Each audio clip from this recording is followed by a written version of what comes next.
Romans chapter 14. Except the one whose faith is weak, without quarreling over disputable matters. One person's faith allows them to eat anything, but another whose faith is weak eats only vegetables. The one who eats everything must not treat with contempt the one who does not, and the one who does not eat everything must not judge the one who does, for God has accepted them. Who are you to judge someone else's servant?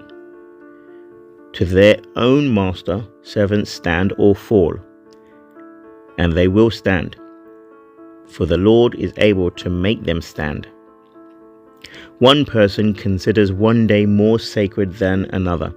Another considers every day alike. Each of them should be fully convinced in their own mind.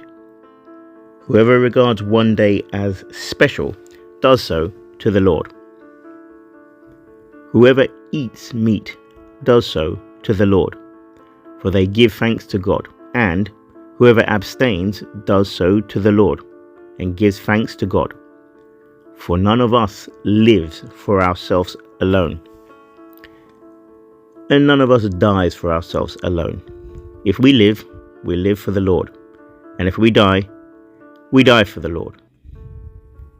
So, whether we live or die, we belong to the Lord. For this very reason, Christ died and returned to life so that he might be the Lord of both the dead and the living.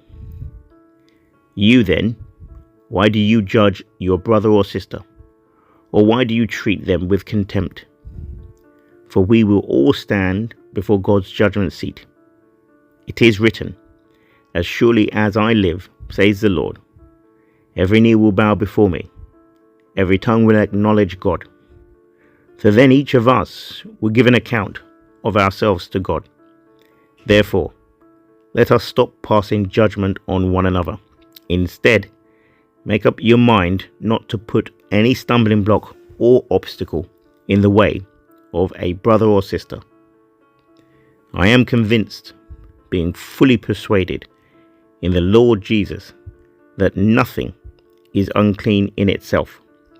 But if anyone regards something as unclean, then for that person it is unclean. If your brother or sister is distressed because of what you eat, you are no longer acting in love. Do not, by your eating, destroy someone for whom Christ died. Therefore, do not let what you know is good be spoken of as evil.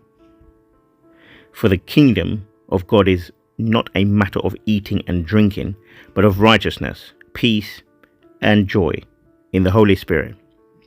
Because anyone who serves Christ in this way is pleasing to God and receives human approval. Let us therefore make every effort to do what leads to peace and to mutual edification. Do not destroy the work of God for the sake of food. All food is clean, but it is wrong for a person to eat anything that causes someone else to stumble.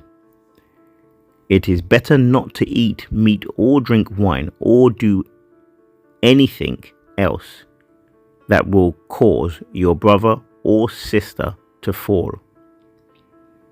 So whatever you believe about these things, keep between yourself and God. Blessed is the one who does not condemn himself by what he approves. But whoever has doubts is condemned if they eat, because their eating is not from faith, and everything that does not come from faith is sin.